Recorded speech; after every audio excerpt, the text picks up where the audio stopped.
অনেকদিন পরে আজকে বিয়ে বাড়িতে যাচ্ছি। তো বিয়ে বাড়িতে যাব, একটু সাজগোজ করব না তা কি কখনো হয়? তো চলো আজকে তোমাদের সাথে বিয়েবাড়ির স্পেশাল গেট রেডি ভিডিওটা শেয়ার করা যাক। আজকে আমি সিম্পলের মধ্যে একটা লুক দেব, কারণ বিয়ে বাড়িতে যাচ্ছি, একবারে তো সিম্পলে যাওয়া যায় না, একটু মেকআপ তো করতে হয়, বিয়ে বাড়ি বলে কথা।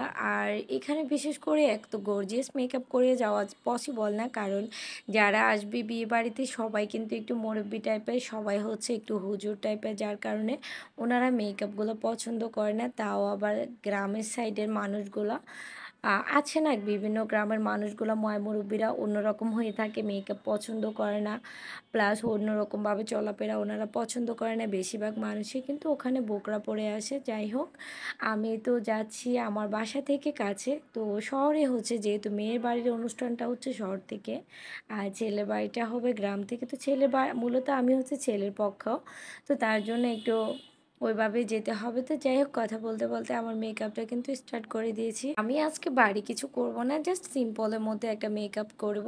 তো যেটা না করলে না হয় আর কি, যেহেতু বিয়ে বাড়ি। তো এখন আমার একটু ব্লাশ লাগিয়ে নিচ্ছি। আমার কিন্তু যত মেকআপে করি না কেন, সব থেকে ফেভারিট হচ্ছে ব্লাশ।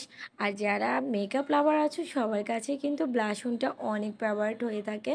তো আমার আই মেকআপও কমপ্লিট, বেস মেকআপও প্রায় কমপ্লিট হয়ে গেছে। এখন আমি চোখের নিচে মেকআপটা কমপ্লিট করে নিয়েছি। আর এখন আমি একটা লিপস্টিক লাগিয়ে নিব। আমার কাছে হালকা নোট কালার লিপস্টিকটা অনেক বেশি ভালো লাগে।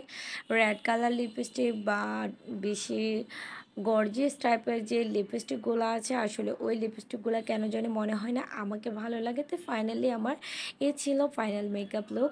এখন আমার কানের দুল আর চুড়িগুলো পরে নিব। এ ছিল আমার আজকের ভিডিওটা। যদি ভালো লাগে অবশ্যই পেজটাকে ফলো দিয়ে পাশে থাকবে আর ভিডিওটা শেয়ার করবে।